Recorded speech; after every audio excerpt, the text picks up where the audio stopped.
Então, boa tarde, gente, primeiramente, né? Purga-caruca, na linguagem do meu povo. Eu peço licença aos meus ancestrais, tupinambás, licença também aos guerreiros e guerreiras que sangraram, né? Por essa terra, seja em qual pedaço que for, de norte a sul. E venho aqui reafirmar também, com a voz que vem de mim mesma, que sou uma indígena em contexto urbano. Eu tenho uma mãe aldeada, mas eu não vivi em contexto de aldeia. E a gente vai ter vários recortes durante as vivências indígenas, e a minha história é mais uma delas. Toda a terra, né, qualquer canto desse Brasil, qualquer centímetro é terra indígena. Florianópolis não é diferente, tem 202, se não me engano, sítios arqueológicos, mesmo que aconteça, né, violências conosco e racismos velados. Enquanto falamos aqui, nossos parentes estão sendo esfaqueados, como foi um parente guarani no Paraná, a Ava Guarani, que agora, dia 12, foi esfaqueado, e foi dito que vão matar ainda muito mais de nós, né? E essa impunidade, ela fica recorrente contra nós, todos os povos indígenas, porque não há nada que faça, né? Não tem justiça, não tem segurança. E na minha coluna da semana passada, eu falei também sobre o processo de indígenas que sofreram ataques aqui na Universidade Federal de Santa Catarina, na UFSC, o qual foi ataque direto de outras pessoas falando que aqui não é lugar de índio, sendo que todo o Brasil é nosso lugar, independente de qualquer canto que a gente estiver. E também teve um ataque da segurança do próprio campus e da segurança da Polícia Militar. Então, até as pessoas que estão, né, que eram predispostas a nos proteger, eles não acontece isso conosco. A gente não tem segurança e o nosso corpo parece ser a carne mais barata do mercado. É mais um jeito do projeto colonial operar com máscaras diferentes.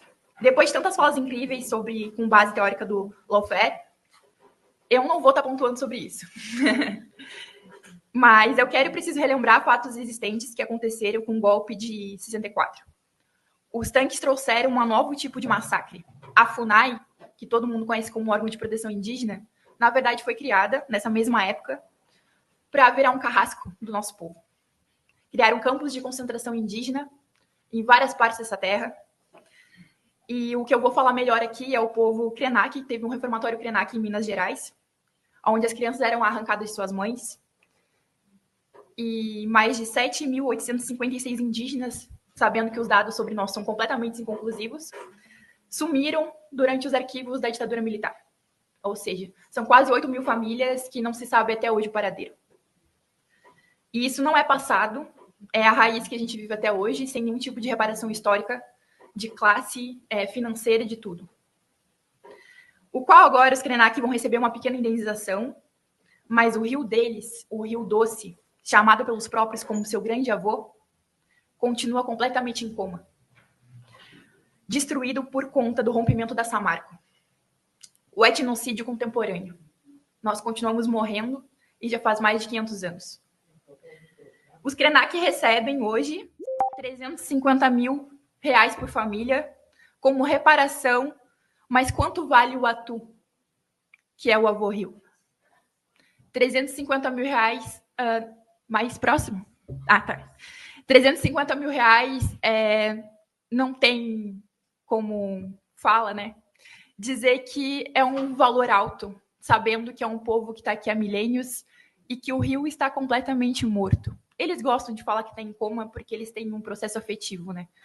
Como as montanhas, as águas, os mares, né? Os rios. Mas é um rio que está morto, só não está talvez tão morto quanto o Tietê, né? Que é outro centro-rio que tinha muita vida e que está do jeito que está hoje. Mas quando falamos do atu, são 40 milhões de metros cúbicos de lama tóxica, 663 quilômetros de ecossistema assassinado, 14 toneladas de peixes mortos. Nos chamam isso como crime ambiental. Mas não é um crime só ambiental, porque está conectado diretamente com a cosmovisão daquele povo. As histórias familiares, o jeito que aquele povo vivia e pescava, até a forma como o povo nadava e também se exercitava. É um povo que tem um rio, que é considerado seu avô, e que talvez ele não acorde desse coma enquanto eles ainda estiverem aqui. E relembrando esse caso, eu peço atenção ao PL da devastação, o qual vai permitir que grandes empresas dedicadas exclusivamente ao capital tenham autonomia de se autolicenciar, e, com isso, permitindo a destruição de mais de 3.524 territórios indígenas, quilombolas, ribeirinhos e de agricultura familiar. O PL 2159 de 2021 não é um projeto de lei, é uma declaração de guerra. O autolicenciamento para as mineradoras é a mesma coisa de dar licença de morte. A invasão garimpada com máquinas e milícias é uma continuação do projeto genocida de extermínio dos nossos povos. Aos juristas, pedimos ações no STF, né? A gente já sabe que o PL da devastação já passou na Câmara dos Deputados, na madrugada, porque para isso eles têm tempo para trabalhar, mas com causas do povo eles não têm tempo. A gente pede aos parlamentares que eles não passam mais sede omissos, né? Que as pessoas venham para a luta e os aliados também, porque no momento que não tiver mais nenhuma terra indígena, quer dizer que não vai ter mais nenhuma floresta, não vai ter mais nenhum rio, não vai ter mais água potável, né? Porque às vezes as pessoas esquecem que a água da torneira vem de algum lugar. E é um momento de luta, porque esse momento ou vai ser agora ou não vai ser realmente nunca mais, tá? Porque a gente não tem mais tempo. O mundo, como a gente vê, a natureza como a gente vê, os animais como a gente vê, aqui na ilha principalmente, não vai ser existido mais, né? Fala-se muito que os saguis, eu adoro falar essa frase, que os saguis são macacos invasores aqui na ilha, como se tivesse um aval para a morte. Mas tem muita gente que também é invasora aqui nessa terra e a gente não comete o mesmo crime, ou ao menos não deveria. Então, eu peço atenção, a minha fala vai ser focada só nisso mesmo, espero que tenha dado para ouvir. E Caturité.